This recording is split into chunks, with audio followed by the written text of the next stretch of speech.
हम जब पहली बार मुंबई गए तो जिनके घर रुके थे उनके मिलाने की स्टाइल बड़ी गजब। उनके घर लोग हमारे पास मिलने आए तो वो मिला कैसे रहे। गुरुजी ये 25,000 करोड़ के आदमी, ये 15,000 करोड़ के मालिक, ये 20,000 करोड़ की कंपनी के मालिक। हमने कहा बाबा बहुत अच्छा। हमने ऊपर से नीचे तक देखा तो एक सेठ जी बोले गुरुजी ऐसा क्यों देख रहे हैं। हमने कहा देख रहे कि कुछ एक्स्ट्रा तो नहीं तुम्हारे शरीर में निकला है क्योंकि तुम 20,000 करोड़ के हो।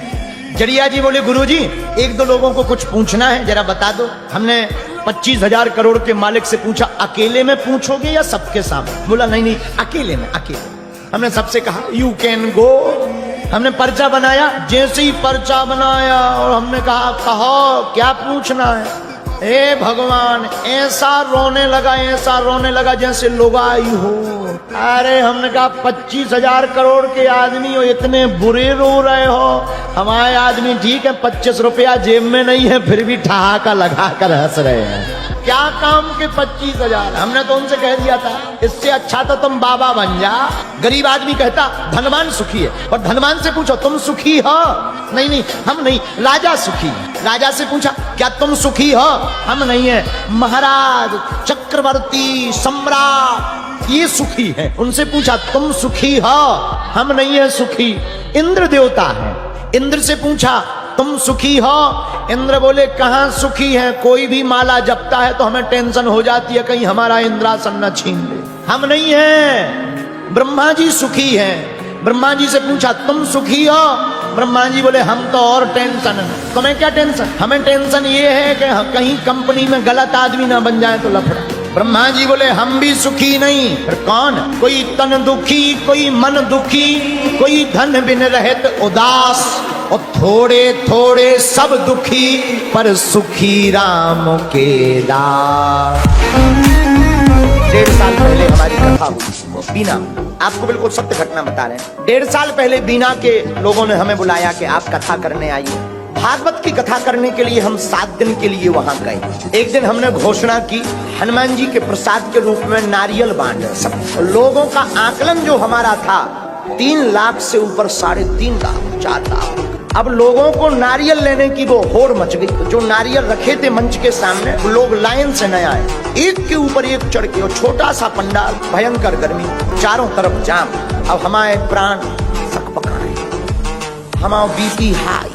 हम माला लें और जपिए के हे बजरंग बली आवाज बचा।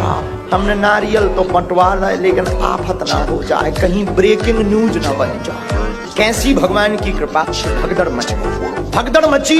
भगदड़ में लोग चिपलने लगे, चिल्लाने लगे। हमारे जो सेवादार लगे थे वो दौड़े दौड़े हमारे पास आए। गुरुजी भगदड़ मच गई है। वहां नारियल लूटने लगे, सब चपने लगे। ऑक्सीजन की कमी पड़ने लगी। अब सफोकेशन हो गया पंडाल में तो लोग बेचारे गिरने लगे। बूढ़ी बूढ़ी माताएं, जवान बच्चे, माताएं सब गिरने लगी। पुलिस प्रशासन घबरा गई। लोगों को उठा उठा करके मंच पे लाए, एसी के सामने बैठाए। अब एम्बुलेंस ना चले क्योंकि जाम इतना। एक माता जी 6 माह की बच्ची लेकर के आई। अब वो पंडाल में बीच में फंस गई। वो बच्ची हाथ से छूट गई। अब ये रोए चिल्लाए, बच्ची को ढूंढे। और लाखों लोग आपस में भग रहे। एडिशनल एसपी मैडम अभी हमको मिली थी सागर में। उन्होंने हाथ पकड़ा, क्या हुआ, क्यों रो रही हो। हमारी बच्ची गिर गई। कहाँ। पंडाल में बीच में। बड़ी मुश्किल से उनको ऊपर मंच तक लाए। बार बार वो माता जी बेहोश हो रहे। लोगों ने कहा कि 6 माह की बच्ची, लाखों लोग हैं, चिपल गई हो। अब पुलिस वालों ने कहा कि भीतर जाए कौन बच्ची को ढूंढने। भगदड़ इतनी मची है। माता जी को एम्बुलेंस पर बैठाने के लिए बाहर लाए। बार बार वो बेहोश हो गए। बार बार आंख खुले तो चिल्लावे हमारी बिटिया। अब माँ तो माँ होती है। तब तक उसी वक्त सफेद रंग के कपड़े पहने हुए, सिर पर टोपी बांधे हुए, बकबके कपड़े पहने हुए एक 80 साल का बुढ़ा हाथ में बच्ची ला करके कहता है कि ये तुम्हारी बच्ची है। उन माता जी ने गले से लगा लिया। और उन दादाजी का आज तक पता नहीं लगा। और भगवान की ऐसी कृपा कि उस कथा में जितने घायल थे 7-8 बजे तक सब स्वस्थ हो गए, सबकी छुट्टी हो गई। और बागेश्वर हनुमान जी की जय जयकार। संतों के चरण, जो भगवान के चरण और संतों के आचरण को पकड़ लेता है उसका कल्याण हो जाता है। हम अभी थे साउथ में, दक्षिण भारत में। तो जहां हम रुके थे वहां उस प्रदेश के बहुत बड़े नेता हमारे पास मिलने आए। बोले उनकी टूटी फूटी हिंदी थी। बोले हमने सुना आप पर्चा बनाता है। ऐसे ही बोले हमने सुना आप पर्चा बनाता है।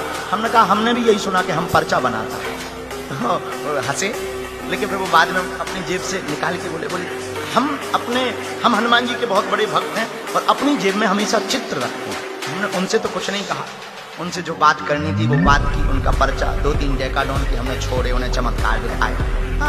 नतमस्तक हो गए, बोले गुरु कहाँ छिपे रहे? हमके चेले हम छिपे नहीं रहे, तो वहीं अब आए ठटरी के बारे। बोले ये ठटरी वाले क्या है? हम कहें प्लीज आशीर्वाद, तो बढ़िया आशीर्वाद लेके वो चले गए। लेकिन वो बोले हम जेब में हनुमान जी का चित्र रखते हैं। लेकिन जब वे चले गए तब रात को हम मंथन कर रहे थे, अपनी डायरी पर लिख रहे थे कि जेब में लोग चित्र हनुमान जी का रखते हैं, मोबाइल में चित्र रखते हैं, मंदिर में भी चित्र रखते हैं। हनुमान जी का चित्र जेब में नहीं, हनुमान जी का चरित्र दिल में होना चाहिए।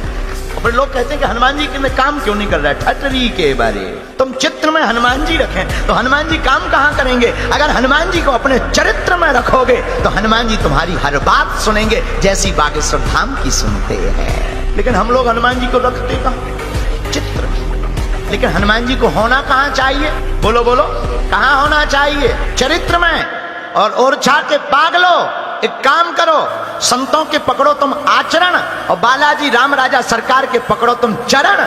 दुनिया की कोई भी ताकत तुमको हिला नहीं सकती है। तुम्हें लगता कि हमारे पास है संकट, तो हम तुम्हें एक ही बात देने के लिए आए हैं मेरे पागलों। हमारे पास और तो कुछ नहीं, फक्कड़ बाबा है, हम तो ऐसे ही ढलुआ ढकोल निठल्ला आदमी है, ठलुआ है। लेकिन हमारे पास एक ही चीज है, वो है हनुमान जी की कृपा। और वो हम तुम्हें ये देना इसलिए चाहते हैं कि पागलों कब तक भटकोगे? एक काम करो, इन संतों के आचरण को पकड़कर हनुमान जी राम राजा के चरण को पकड़ लो। और तुम्हारे पास है अगर संकट, तो हमारे बालाजी संकट मोचन है।